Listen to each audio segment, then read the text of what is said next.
अब्बासी साहब, lots to discuss from you. आप हमेशा माशाल्लाह खुल के गुफ्तगू फरमाते हैं और जिसकी वजह से वो फिर आगे भी बड़े लोग उसको कोट करते हैं। कैसा महसूस हो रहा है आपको? अब आप बाकायदा हुकूमत का हिस्सा हैं लेकिन हर कोई नाराज़। हमने बहरहाल उस पर बात की है। आज तो मुराद अली शाह साहब ने एक ख़ास ताकत का भी जिक्र कर डाला कि एक ख़ास ताकत है, उसका इस्तेमाल हम करेंगे लेकिन हमें उस नहज तक ना डाला जाए। आपके सारे इत्तेहादी MQM, पीपल्स पार्टी, PTI तो छोड़ ही दें फिर। आप मेरे चेहरे के इत्मीनान से क्या अंदाज़ा लगा रही हैं? जब आपने बात की मैं कोई परेशान हुआ? नहीं, कोई मेरे चेहरे पे आपने ऐसी कोई निशानी देखी हो? नहीं, कतई नहीं। देखिए, पाकिस्तान पीपल्स पार्टी ने इसी सैलरी पे काम करना है, ठीक है। और दूसरी बात यह है कि हमारी तरफ से तो कोई ऐसी बात होनी नहीं, क्योंकि हमें पता कुछ होना नहीं। तो हमें क्या ज़रूरत है हम मौका दें कि जनाब हनीफ अब्बासी ने ये बात कर दी, फलां ने ये बात कर दी। और अगर जैसे कहा गया कि हमारे बगैर पाकिस्तान मुस्लिम लीग नून की हुकूमत नहीं रहेगी, तो फिर आपकी भी नहीं रहेगी, ठीक है? नहीं, उनकी तो वैसी नहीं है ना। नहीं, उनकी क्यों नहीं है? कैसे आप कह रही हैं? गवर्नर पंजाब उनके हैं, गवर्नर KP के उनके हैं, प्रेसिडेंट उनके हैं, तो अपना चेयरमैन सेनेट उनके हैं, सिंध की हुकूमत उनकी है, तो आप कैसे कहती हैं कि वो उनकी हुकूमत नहीं रहेगी? बहरहाल ऐसी नौबत आनी नहीं है ना। मैं ऐसे इसको ऐसे ही हवा देना शुरू कर दूं। पाकिस्तान पीपल्स पार्टी कल भी हमारे साथ थी, आज भी हमारे साथ है और परसों भी हमारे साथ हो। ये फरमाइएगा, आपके पास वो कौन सा जादुई नुस्खा है जो इतनी नाराजगी के बावजूद वो आपके साथ है? वो कैनाल वाले मसले पर वो कहते हैं कि सिंध को आपने कहत ज़दा कर डाला। कुछ पार्टियां जो है ना अपने वोटर्स को इंटैक्ट रखने के लिए ऐसे अल्फाज इस्तेमाल करती रहती है। अगर उन्होंने भी इस्तेमाल कर लिया तो हमें कोई एतराज़ नहीं है इसके ऊपर। और मैं इसकी बारीकी में भी नहीं जाना चाहता। पहले ही मैं ये कहना चाहता हूँ कि पाकिस्तान पीपल्स पार्टी हमारी इत्तेहादी थी, है और रहेगी। बस इससे ज्यादा मैं क्या बात करूं? मैं इसलिए अर्ज कर रही हूं कि लड़ना थोड़ी है मैंने उनके साथ, जाहिर है। और लेकिन जो उनकी जेन्युइन ग्रीवेंस है उनका अजाला तो करना है। CCI का इजलास बुला लें और ये जो कैनाल वाला मसला है जैसे कर लेंगे। आपने कह दिया हम कर लेंगे। अच्छा, आपने कह दिया बस। हमें पहले अर्ज कर देती अगर हमारे मुझे पता नहीं था, आप पहले बुला लेती तो मैं पहले कमिट कर लेता। कोई ऐसी बात नहीं है। इंशाल्लाह अहम ऐलान है। आई थिंक हमारे लिए आसिफ अली जरदारी साहब हमारे प्रेसिडेंट हैं जी, हमारे लिए बड़े काबिल एहतराम है। पाकिस्तान पीपल्स पार्टी हमारे लिए बड़ी काबिल एहतराम है और ये हो ही नहीं सकता कि हम उनसे लड़ें। यानी ये वो कुछ कह भी देंगे तो कोई मैं आपको बता रहा हूँ कि ये इत्मीनान है ना, इंशाल्लाह ये हुकूमत 4 साल पूरे करेगी जो ये, और पाकिस्तान पीपल्स पार्टी भी अपने 4 साल बाकी जो रह गए हैं वो पूरे करेंगे। कोई मतलब फिर तो पहले वजीर आजम होंगे जिन्होंने अपना टर्म पूरा किया इंशाल्लाह पाकिस्तान अल्लाह की तरफ से। कोई मैं वो प्रिडिक्ट नहीं कर सकता। दुनियावी हकायक यही है कि पाकिस्तान मुस्लिम लीग नवाज जो है वो आने वाले 4 साल पूरे करेगी ताकि मुल्क में वो दोबारा वो अफरा तफरी पैदा ना हो सके, अदम इस्तेहकाम पैदा ना हो सके। 2017 में मियाँ नवाज शरीफ की हुकूमत को ख़त्म करके पैदा किया गया। ये फरमाइएगा बासी साहब कि फॉर्म 47 का वो कहते हैं हवाला बार बार देते हैं, कौन? अपोजिशन वाले। और इवन मतलब कई सारे, अब तो गवर्नर पंजाब भी कह चुके हैं, वैसे अपोजिशन तो नहीं है वो। मैं अर्ज ये कर रही हूँ कि आप जो ये कहते हैं कि इत्मीनान है 4 साल पूरे करेंगे, ये अवामी ताकत के उसके ऊपर महवर है या आपकी और परफॉर्मेंस है? मैं परफॉर्मेंस की बात करता हूँ या 1 पेज थ्योरी। वो नहीं, मैं कुछ और बात नहीं कर रहा ना, मैं उलझा रहा हूँ। मैं जैसे पहले आपने इंट्रो में कहा कि मैं साफ बात करता हूँ। जी बिल्कुल। और साफ बात ये है, देखिए साफ बात ये है, पाकिस्तान ऐसी हालत में मौजूदा वजीर आज़म को मिला था जैसे किसी सर्जन के पास 6 जगह से अनाड़ी, किसी डिस्पेंसर से, किसी अताई से आप इलाज करवा के तो फिर पहुंचते हैं उसके पास। वो उस वजीर आज़म को वो पाकिस्तान मिला था। उसके बाद मैं आपको परफॉर्मेंस बेस्ड बात करूंगा, ना किसी को बुरा कहना है, ना किसी के साथ लड़ाई लड़नी है, ना किसी को गाली देनी है।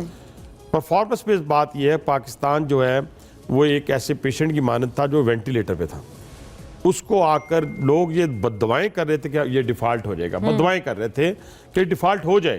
कोई IMF के बाहर जाके मुजाहरे कर रहा था, कोई वर्ल्ड बैंक के बाहर जाके मुजाहरे कर रहा था कि आपने इनकी मदद भी नहीं करनी। आज मैं सिर्फ चंद फैक्ट्स एंड फिगर आपके सामने रखूँगा। वो ये है कि फरवरी 2024 में आप देखिए कि हमारे रिज़र्व जो थे, टोटल रिज़र्व जो थे 3 अरब में आसान 80 करोड़, 3 अरब 80 करोड़ डॉलर थे। आज हमारे रिजर्व्स जो है 16 अरब डॉलर पे। हालांकि ये भी कोई एनफ नहीं है किसी मुल्क की तरक्की में, लेकिन मैं फ़र्क 1 साल का बता रहा हूँ। जो बाहर से रेमिटेंसेस आती थी, जिसको आप तरसीलात कहते हैं, वो आते थे 3 अरब डॉलर, इस वक्त 18 अरब डॉलर और 35 अरब डॉलर का हमारा टारगेट है इस साल, 35 अरब डॉलर का। फिर आप इंटरेस्ट रेट देखें 22% पे था, वो आज 12 पे है, आने वाले 2 महीने या 1.5 माह में इंशाल्लाह सिंगल डिजिट पे होगा। अच्छा, ठीक है जी। उसके बाद आ जाए आप कि इस पाकिस्तान के अंदर जो इन्फ्लेशन थी वो 38% पे थी, परसेंट पे थी, अब 1.5 पे है। अच्छा, इन सारी चीज़ों के बावजूद मैं ये नहीं कह रहा दूध की नहरें बहना शुरू हो गई हैं, लोगों को जब तक लोगों को रोजगार नहीं मिलेगा और जब तक हमारी इंडस्ट्री अपने पाँव पे खड़ी नहीं होगी, उस वक्त तक ये जो फिगर्स हैं बिल्कुल ठीक हैं। ये आपने एक सिमत जो है इसने तय कर ली, इस फिगर ने। लेकिन अच्छा, ये फिगर मेरी नहीं है, ये मौजूदा हुकूमत की नहीं है, ये उन मॉनिटरिंग अदारों की है, इंस्टीट्यूशंस की है जो दुनिया में इकोनॉमी को मॉनिटर करते हैं। वो कह रहे हैं और खुद IMF कह रहा है, वर्ल्ड बैंक कह रहा है, एशियन डेवलपमेंट बैंक कह रहा है, मूडीज ने भी कोई ग्रेडिंग मूडीज ने भी कह दिया, देखे ना, उसने अपग्रेड कर दिया की है जी। अब इन हालात के अंदर अब वो लोग जो इक़्तिदार के भूखे हैं, वो ये समझते हैं कि हम पाकिस्तान को अदम इस्तेहकाम की तरफ धकेल के इसकी इकॉनमी के ऊपर हमलावर होकर, इसके जोग्राफिया के ऊपर हमलावर होकर, लसानियत सुबाइयत वाली जो है वो शोरश बर्पा करके हम पाकिस्तान को अदम इस्तेहकाम की तरफ धकेलें ताकि इक़्तिदार में आकर हम इक़्तिदार में आ जाएं। इस तरह ना इक़्तिदार में आकर आपको सुकून मिलेगा। पाकिस्तान की कीमत पे अगर आप इक़्तिदार हासिल भी करते हैं तो आप ज़्यादा देर वहाँ चल नहीं सकेंगे। इसलिए मैं कहता ये हूँ कि लोगों को मौजूदा जो पाकिस्तानी कौम है उसको मालूम हो गया है कि वो शख्स जिस शख्स ने इस पाकिस्तान से हमारे तमाम दोस्तों को बाहर भगा दिया था, सऊदी अरब, UAE, चाइना, टर्की, कोई रह नहीं गया था पाकिस्तान का दोस्त। तो मौजूदा वज़ीर आज़म ने उन सब को पाकिस्तान में लाकर खड़ा किया, सऊदी अरब इधर आया, UAE इधर आया, कुवैत इधर आया, चाइना इधर आए, चाइना दोबारा आया, उसके बाद आप देखें अमेरिका यहाँ पे पाकिस्तान में आया और आकर उन्होंने कहा हम रियल स्टेट, अमेरिकन की मैं इन्वेस्टर्स की बात कर रहा हूँ, उन्होंने कहा हम रियल स्टेट, अच्छा, आपने क्लैरिटी दे दी। जी, हम रियल स्टेट के अंदर, ठीक है सर, हम मिनरल्स के अंदर, हम पेट्रोलियम के अंदर पाकिस्तान में सरमायाकार अरबों डॉलर यहाँ इन्वेस्ट करना चाहते हैं। हुकूमत तो हमारी खैर ख्वाह है, वो तो कहते हैं बहुत सारा आपके ऊपर बहुत नजला गिराने वाले हैं कि आप फ्री करें भाई उनको। अच्छा, मैं आपको एक छोटी सी बात बताऊं जी, छोटी सी अर्ज करूं। पहली बात ये है कि आज जब जाफर एक्सप्रेस के ऊपर हमला होता है तो क्या अमेरिका ने उसकी मजम्मत नहीं की, या UNO ने उसकी मजम्मत नहीं की, क्या यूरोपीय यूनियन ने उसकी मजम्मत नहीं की, क्या दुनिया चाइना ने उसकी मजम्मत नहीं की? तमाम लोगों ने मजम्मत की। नहीं मजम्मत की तो किन्होंने नहीं की? ये जो कहते हैं कि जी हमें फलां बंदा जो है या फलां मुल्क जो है वो इक़्तिदार में लेके आएगा, जिसका नाम PTI है, उसने वही जुबान बोली जो इंडियन चैनल्स के ऊपर इंडियन जो एंकर्स हैं गैर संजीदा, मैं आपको देखता हूँ तो उनको देखता हूँ ज़मीन आसमान का फ़र्क नजर आता, यानी चीख रहे होते हैं वो पाकिस्तान के खिलाफ, पाकिस्तान के खिलाफ। आप तो मैं तो हैरान हूँ कि यहाँ बैठ के जब हिंदुस्तान का नाम आता है तो हमारे इंटेलेक्चुअल्स के मुंह पे भी ताला लग जाता है, मैक्सिमम पॉलिटिशियन के मुंह पे भी ताला लग जाता है। भी आप क्यों नहीं कहते कि पाकिस्तान के अंदर जो अदम इस्तेहकाम फैलाया जा रहा है वो हिंदुस्तान फैला रहा है? 9 कौंसल खाने उसने खोल दिए हैं अफगानिस्तान के साथ, और वो अफगानिस्तान जिन्हें हमने 40 साल तक यहाँ पाला है, जिन्हें हमने प्यार भाइयों वाला दिया, मोहब्बत दी भाइयों वाली, एक फैमिली वाला, अपना पेट काट के खिलाया भी, आज वो पाकिस्तान के हिंदुस्तान से भी ज्यादा दुश्मन साबित हो रहे हैं। मैं एक अर्ज कर पाऊं, लेकिन मैं उसको वाइंड अप करने दे मुझे।